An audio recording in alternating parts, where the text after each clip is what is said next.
As usual, I am not a doctor and this is not medical advice. Please seek out a doctor's opinion for your issues.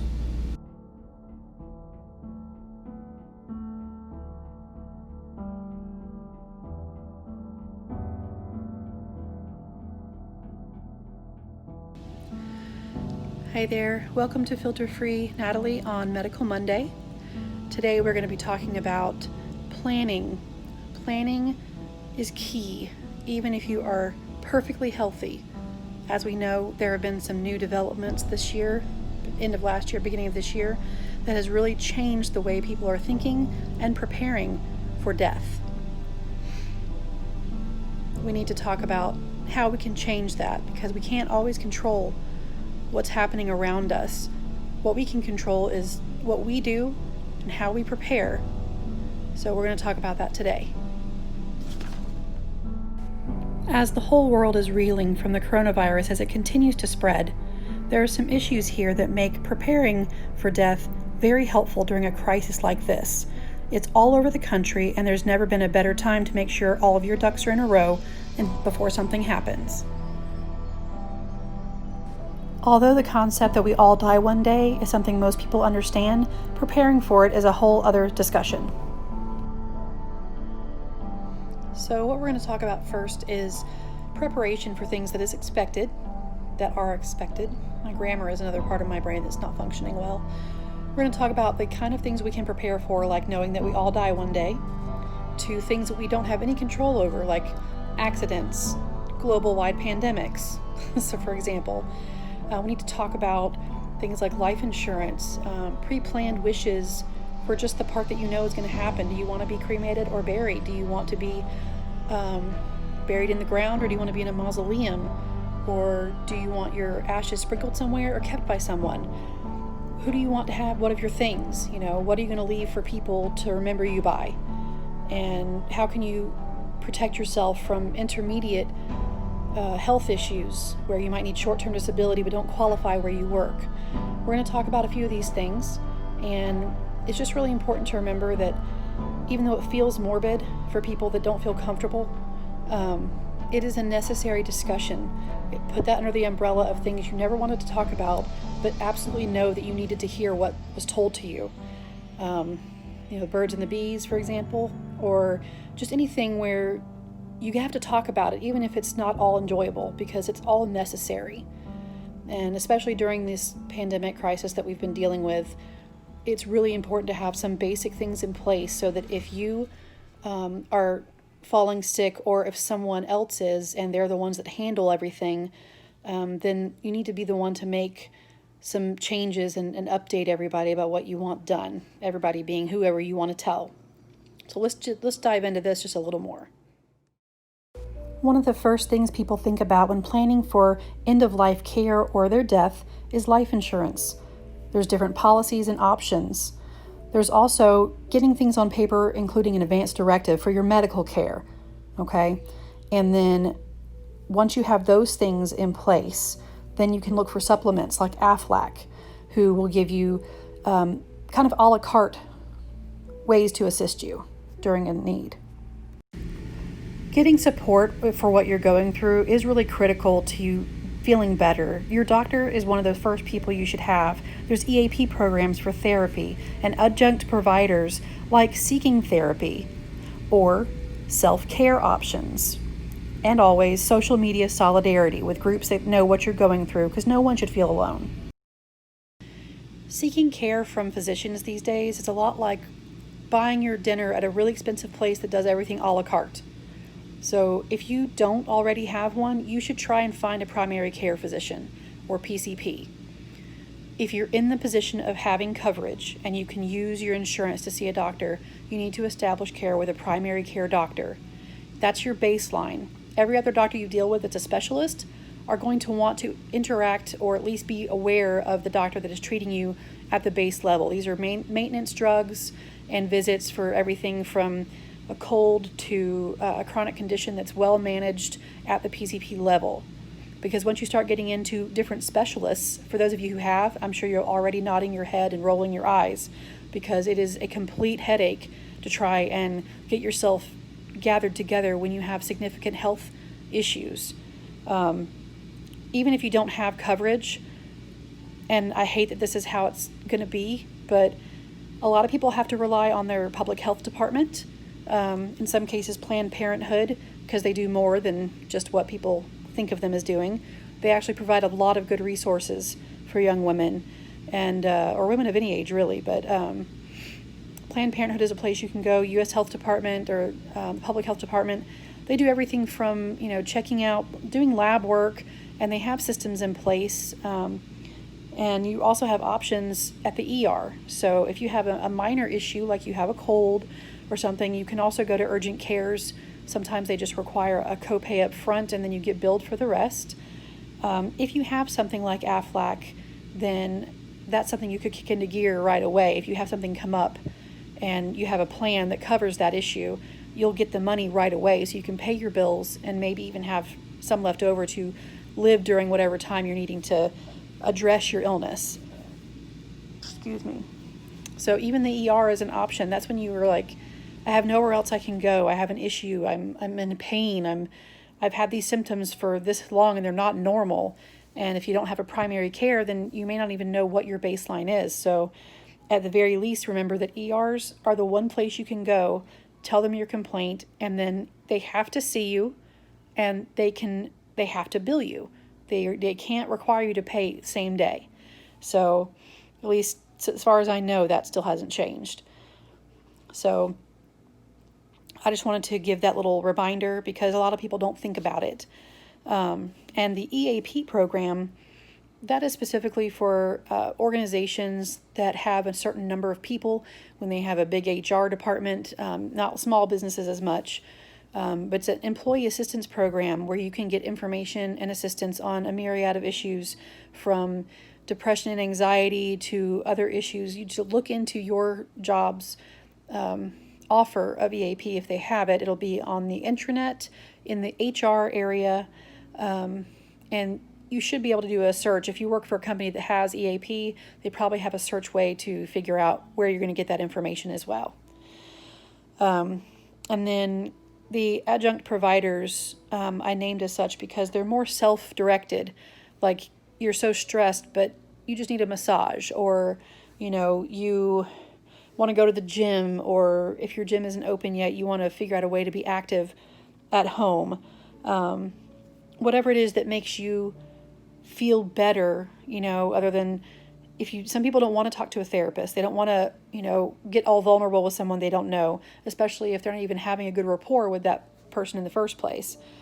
So there are options. There are telemed options. There are specifically for therapy that's strictly on like your phone like this, or Skype, or I guess Zoom, which I felt 1,000,000 years old not even knowing what that was when everything started here. I'm like, what is that? And I'm looking at my notes, yes, because that's the only way I will not forget something. And social media solidarity, I wanted to just clear up. There are tons of groups with mutual interests, and some of them are more about the drama than the assisting. Some of them are more about regulating and rules than helpful. But if you find the right one for you, then you'll probably start to learn more about how you can approach things, not only with your illness or your frustration or your fears, but also just, hey, what do you guys do for this planning and that planning? And when do I need to use a lawyer? How many things can I use for free? Like the free advanced directive is not just on AARP, it's on all kinds of places. Just type in your search engine the end of the sentence that I was going to say. Crap. Ugh. Every time, I just can't stand it. Hopefully it'll make sense where I was going with that, because I have no idea what I was going to say. This is why I'm not recording most of the video like this, because it's probably getting really old. So I'm sorry I left this part out.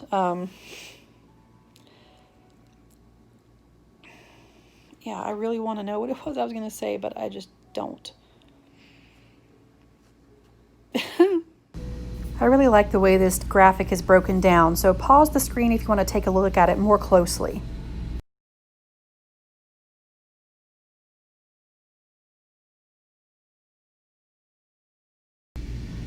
The last thing we're going to talk about is how to bridge the gap between that you're going to die and being ready for it, how to feel ready for it. You can always include, for you the guys that do so, your religious aspects and church practices. And for a lot of people that don't, they can go right into getting involved with nonprofit organizations, to help you get some more information and to give back. And even there, you can involve yourself with helping others. If you're someone who thrives off of making sure other people are okay, this might really help you feel better about what you have to prepare for as well. Now, keeping in mind people like me with memory loss should do well to try and think of getting themselves a medical bracelet. It's not the old kind like before. There are a lot of sleek options. You can get it on the internet, and this will give hospital staff important information, especially if you have allergies or bleeding issues. You can also put your medical information in your phone. I have an iPhone, and this is what it looks like under Settings and Health, and that'll come on in the emergency call area. If somebody presses they don't have your ID and they click on that, they'll get to your medical ID, and it shows them everything you have for medicine and medical needs on the phone. And lastly, remember that you need to try and put together a medical info book or a go book. Be clear and provide as much details as you can about it. Side effects of having to deal with planning for your death can obviously include increased fears about the death itself, depression, anxiety, and complacence, like it's not going to happen to me, when it's the one thing we all have in common.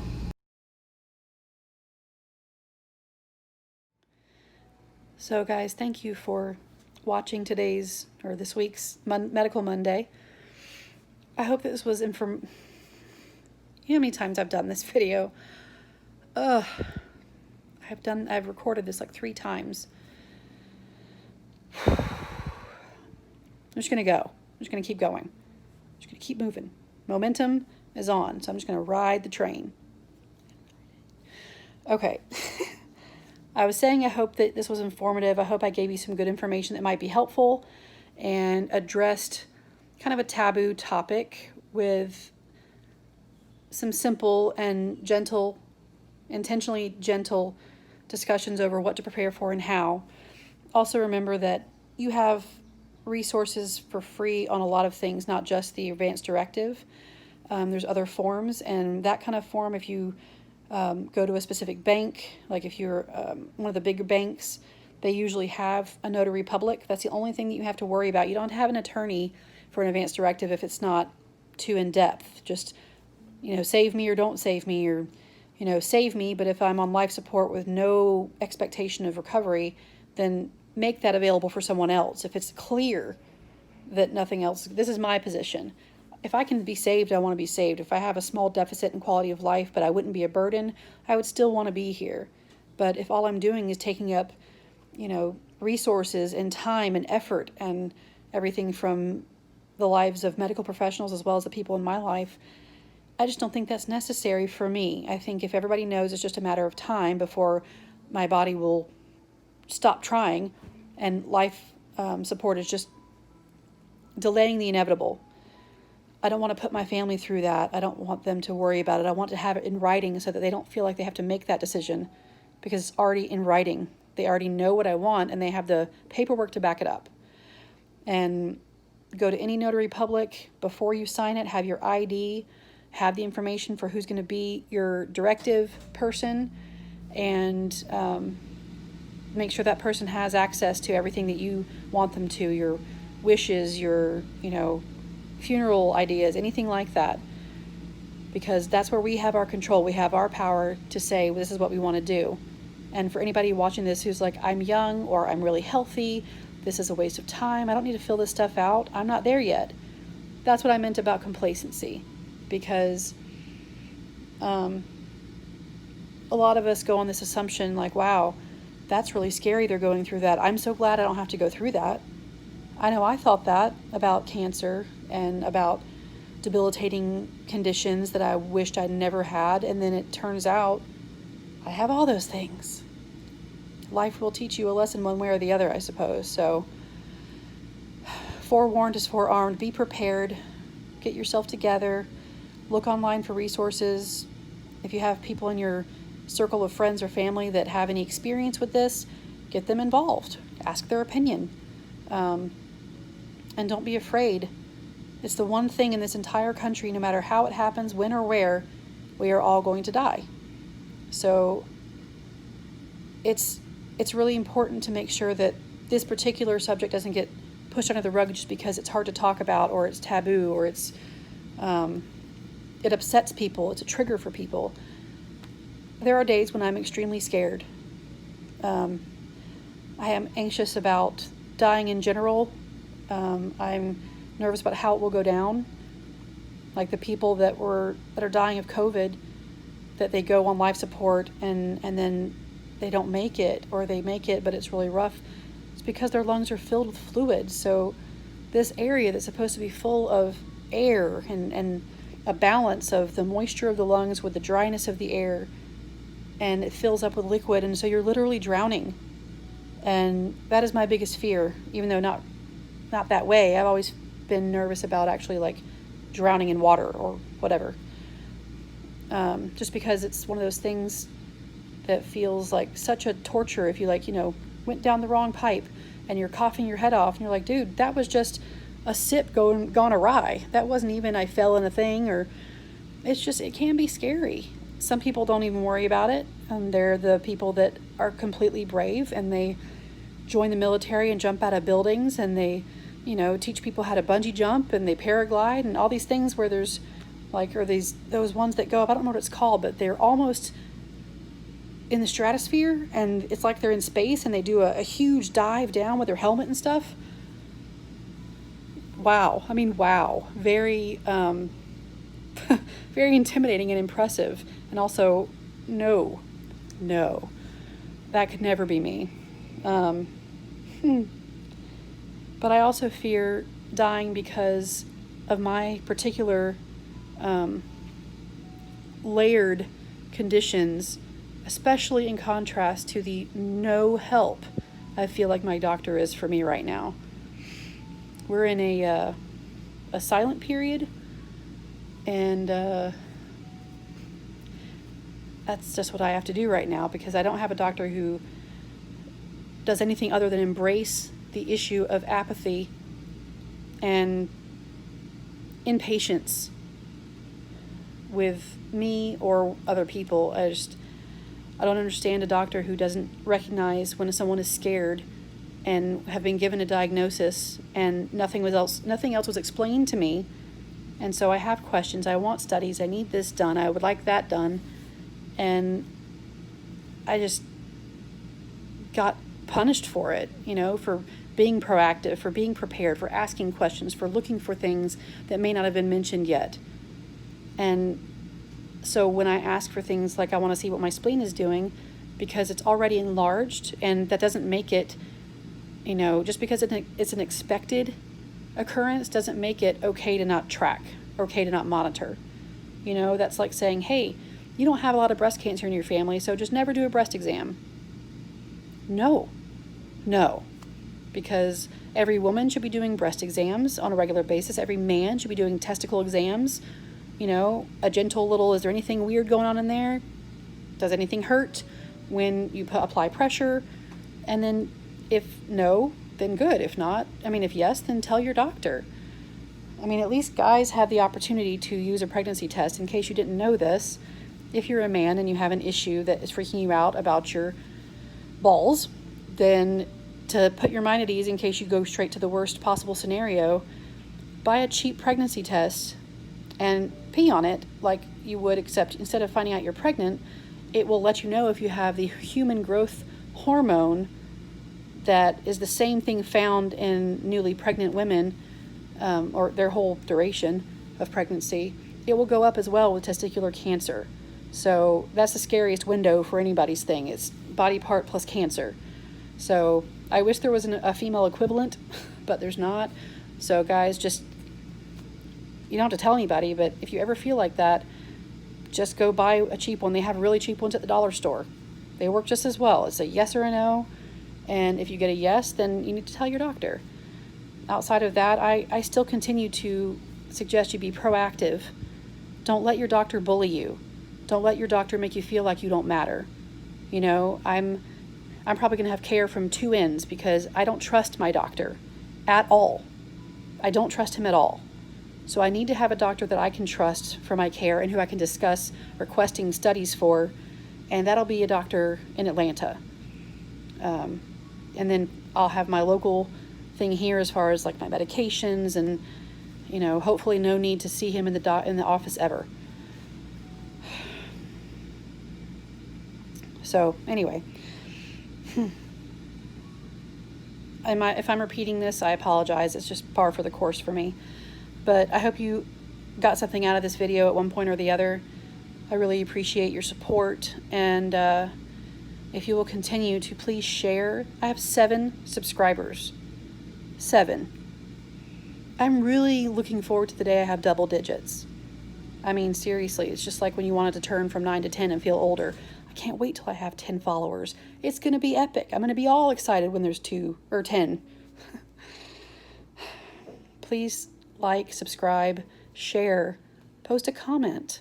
Let me know what you liked, what you didn't like, what you'd like to see me do on future videos for Medical Monday or Weight Loss Wednesday or any other random day that I decide I feel like making you guys a video.